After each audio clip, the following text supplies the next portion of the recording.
Welcome to Sage Audio.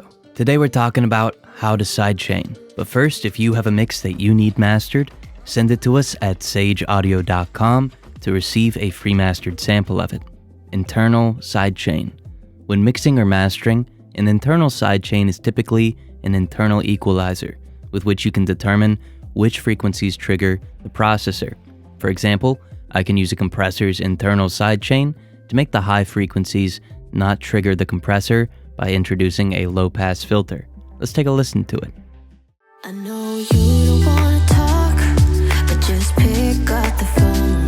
We could go for a walk, talk about the things we know. I know you don't wanna talk, but just pick up the phone. We could go for a walk, talk about the things we know. External sidechain. An external sidechain is an extrinsic or outside audio source that affects the processor's behavior.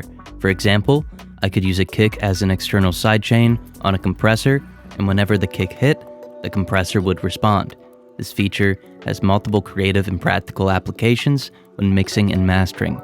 Let's listen to a drum track as the external sidechain affecting a compressor on the rest of the track. I know you don't wanna talk, but just pick up the phone. We could go for a walk, talk about the things we know. I know you don't wanna talk, but just pick up the phone. We could go for a walk, talk about the things we know. Body with internal sidechain. One popular way to use an internal sidechain in a mix or master is to use a high-pass filter, in turn ensuring that the low frequencies don't trigger the compressor. This is especially helpful on a mix bus where the kick may be the most common trigger. By cutting it out, you only cause compression when the mids and highs are loud enough to trigger it, resulting in the retention of your dynamics. Let's take a listen. I know you don't wanna talk, but just pick up the phone. We could go for a walk, talk about the things we know. I know you don't wanna talk, but just pick up the phone. We could go for a walk, talk about the things we know. Stereo widening with internal sidechain. If the compressor that you're using allows for it, you can switch your signal from left and right to mid and side, then increase the input of your mid channel to cause more compression to the mids. The side will be louder by comparison, causing dynamic stereo expansion. This effect can be somewhat finicky, so keep an eye on your attenuation and dial in the threshold, input, and other factors just right. Let's take a listen. I know you don't wanna talk, but just pick up the phone. We could go for a walk, talk about the things we know. I know you don't wanna talk, but just pick up the phone. We could go for a walk, talk about the things we know. Bass ducking. Bass ducking is a very popular use for external sidechains.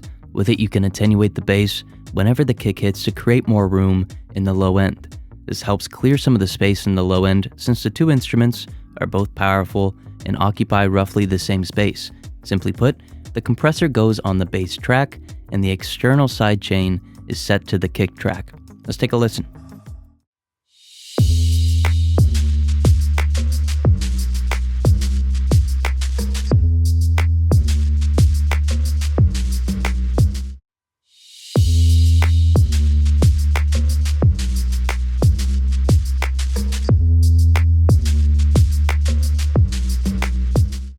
Vocal ducking.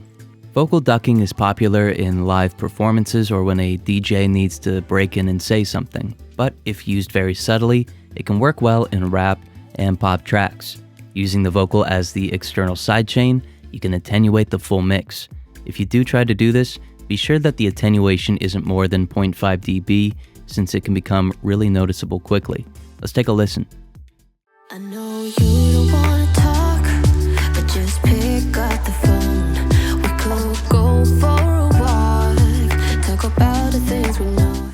I know you don't wanna talk, but just pick up the phone. We could go for a walk, talk about the things we know. Track spacer. Track spacer is a really unique plugin that utilizes an external sidechain like a compressor, but then introduces frequency-specific dynamic EQ to react to the incoming signal. This way, if the track's frequencies and sidechain signal's frequencies overlap too much, that range will be attenuated.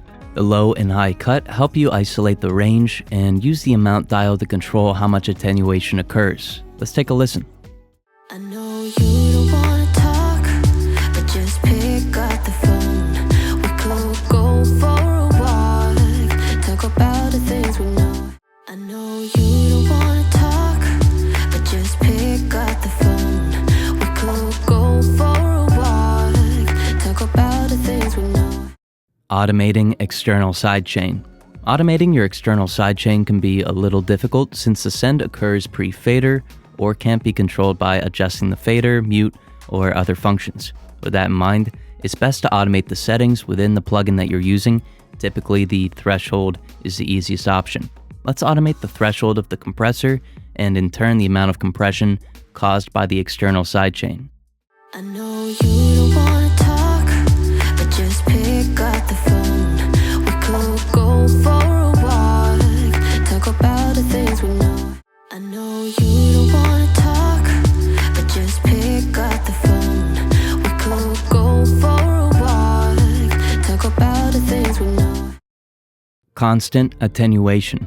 Sometimes you want your processor to respond in a consistent way.